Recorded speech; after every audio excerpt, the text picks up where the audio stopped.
চলে যাব জুডিওতে, কারণ আমরা শুনেছি জুডিওতে একটা অফার চলছে। তো অফারটা হচ্ছে মানে 1 আগস্ট থেকে শুনেছি 15 আগস্ট অবধি একটা অফার আছে।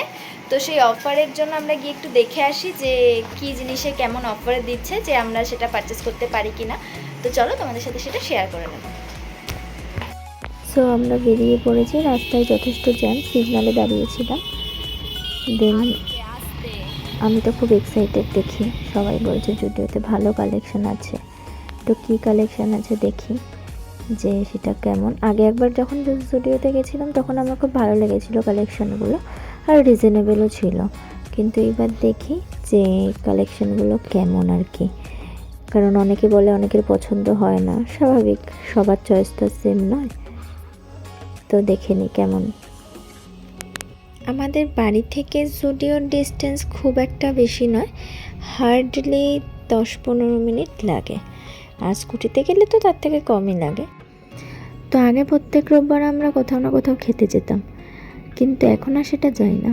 মাঝে রিশানের হেলথটাও খুব একটা ভালো ছিল না, পেটটাও খুব খারাপ করেছিল। তো তারপর থেকে ডিসাইড করেছে আর বাইরের মানে প্রত্যেক রোববার করে কোথাও খেতে যাব না, যাবো খুব রেয়ারলি। তো দেখো আমরা অলরেডি জুডিওর একটু আগে চলে এসেছি। তো এখান থেকে জুডিওর ডিস্টেন্স হচ্ছে 2 মিনিট। এটা হচ্ছে স্টার মল, বারাসাতের সব থেকে বড় মল। অনেকেই আসে এখানে। আইনক্সে আমরাও এসেছিলাম 2-3 বার সিনেমা দেখতে। তো আইনক্স খুবই ভালো, এক্সপিরিয়েন্সও খুব ভালো। আর দেখো রাস্তায় কি পরিমাণ জ্যাম। এখন এত হিউজ গাড়ি বেড়েছে যে জ্যামের কথা আর কি বলবো, খুবই জ্যাম।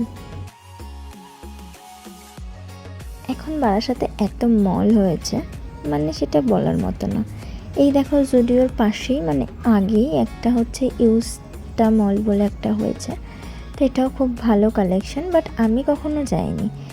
তো আজকেই আমি জুডিওতে এসে দেখছি এখানেও খুব হিউজ পরিমাণ ভিড়। তো দেখি নেক্সট কোনো দিন একদিন এখানেও আসবো, কেমন কালেকশন সেটা দেখতে। আর এই হচ্ছে জুডিওতে চলে এসেছি আমরা অলরেডি।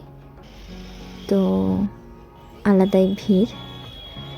আমি আর রিশান ঢুকে যাচ্ছি, আর রিশানের বাবা গাড়ি পার্কিং করছে। তো দেখো যেহেতু সেল দিচ্ছে, এখানে লেখাও আছে সেল আমার ব্যাক সাইডের টি শার্টটাতে।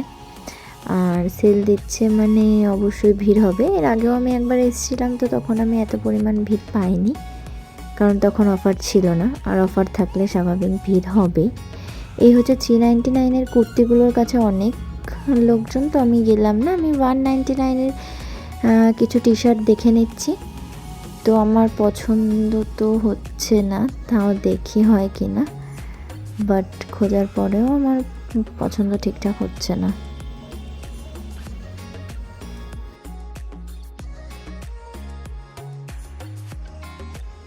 তো এবার আসা যাক কসমেটিক্সের সাইডে, যেখানে সেন্টের আমি স্মেলটা নিলাম, আমার ভালো লাগেনি। আর এখানে তো অলরেডি অনেক কিছু সোল্ড আউট হয়ে গেছে।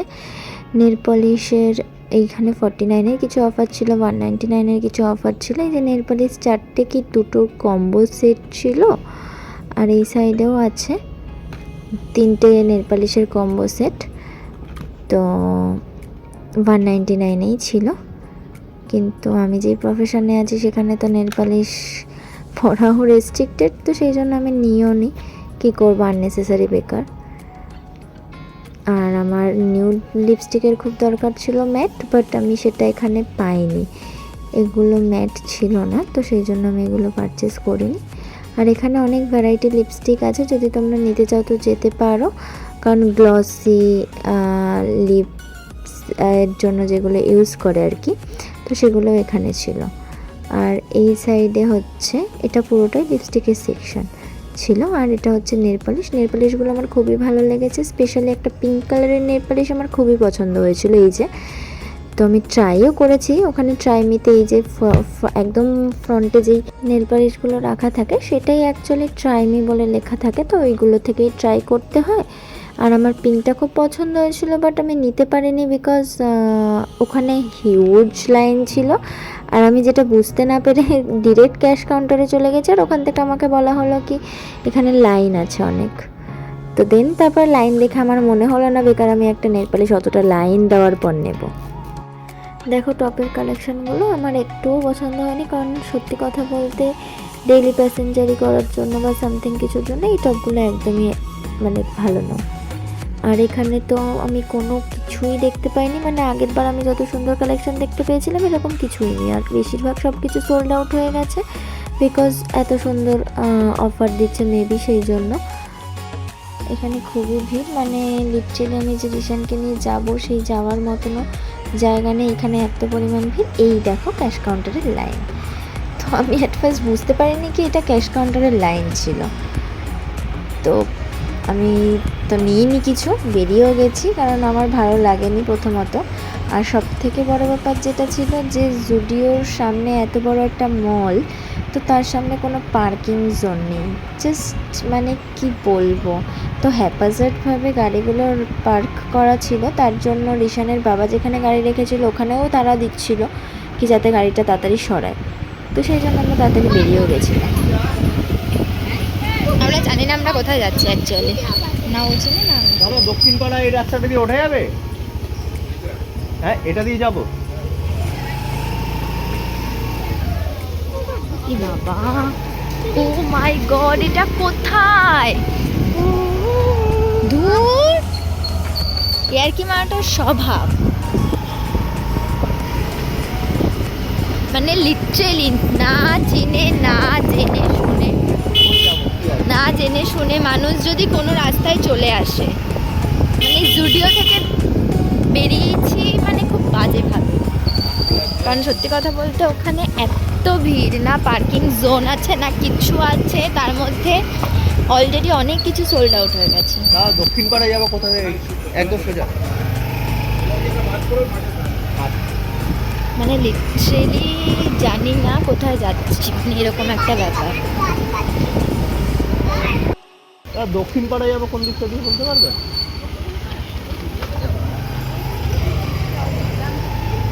Thank you.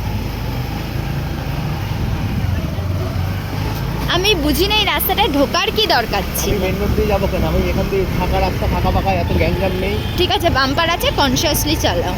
হয়তো মাঠ থেকে যাবো।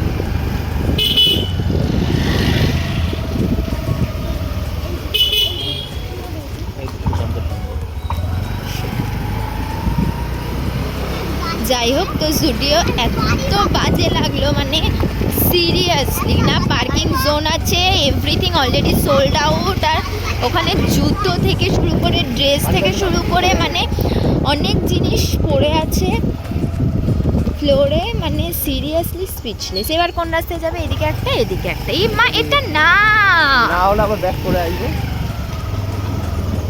আরে কোথায় যাচ্ছ ইয়ার? কথা বলতে পারি আস্তে আস্তে। এটাই কত?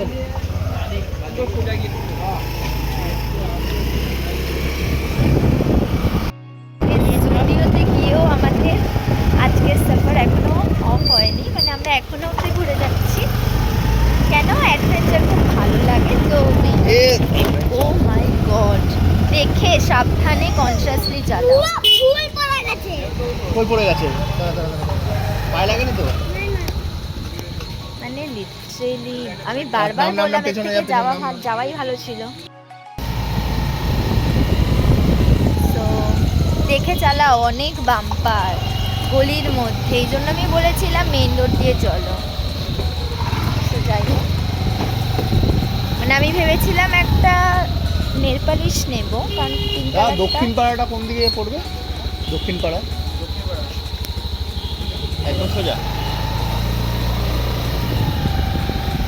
পিঙ্ক কালারের নেল পালিশটা আমার অ্যাকচুয়ালি খুব পছন্দ হয়েছিল, বাট এত লাইন ছিল, মানে আমার মনে হলো যে ওই লাইনে যদি আমি দাঁড়াই তাহলে আমার 11টা বেজে যাবে লিটারেলি। কিন্তু নেল পালিশের অফার দিচ্ছে 79, আর অফার তো সবার জন্যই, তো সবাই নেবেই সুযোগ।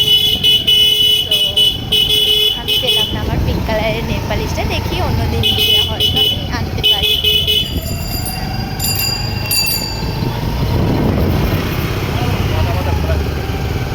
কি?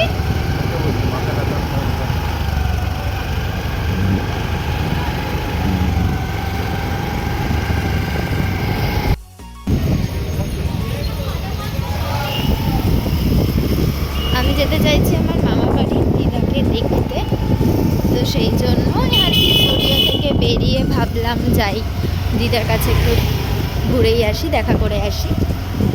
তো সেই জন্যই আমাদের আবার অ্যাডভেঞ্চার। দেখো এখানে দুটো গলি, তো নিজেই কনফিউজ কোথায় যাবে। এবার কাকে দক্ষিণ পাড়ায় জিজ্ঞাসা- যাবো কোন দিকে একটু বলতে পারবেন? বাদিকে? ওই তো এই তো উনি বললো তো বাদিকে।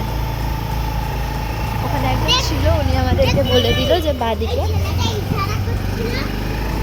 আর এইটা কোন রাস্তা? আমি মানে এতদিন আমার মামা বাড়ি এখানে, বাট আমি এই রাস্তায় কোনো দিনও আসিনি। আর আমি বুঝতেও পারছি না এটা এক্স্যাক্ট কোন রাস্তা, কোন দিকে যাচ্ছি, কি হচ্ছে। দক্ষিণ পাড়াটা অনেকটা বড়, অ্যাকচুয়াল জায়গাটা বলো যে কোথায় যেতে চাও। উফ। বলো কালীকৃষ্ণ স্কুল বা সামথিং কোথাও যাও। আচ্ছা দাঁড়াও দাঁড়াও দাঁড়াও দাঁড়াও দাঁড়াও, এইবার আমি চিনতে পেরেছি। চলো চলো এবার বাদিকে চলো। এই মানে এই ডান দিকে ডান দিকে ডান দিকে ডান দিকে চিনতে পেরেছি,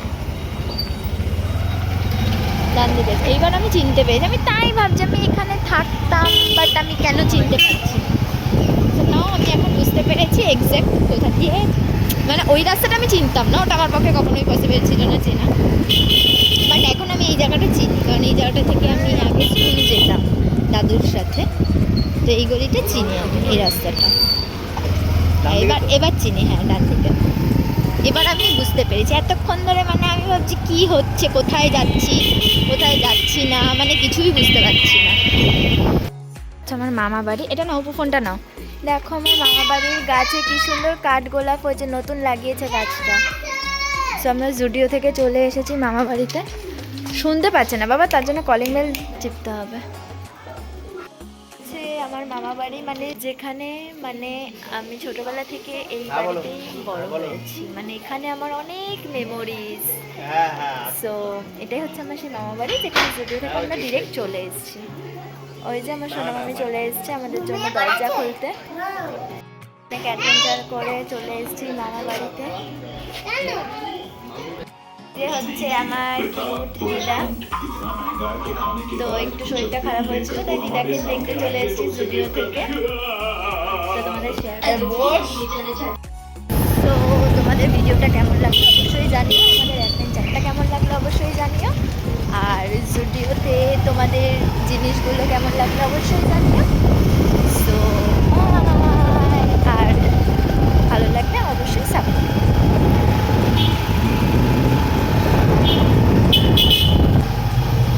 আর বেশি বাড়াবো না, তো সবাই ভালো থেকো, সুস্থ থেকো, আবার দেখা হবে নতুন ভিডিও।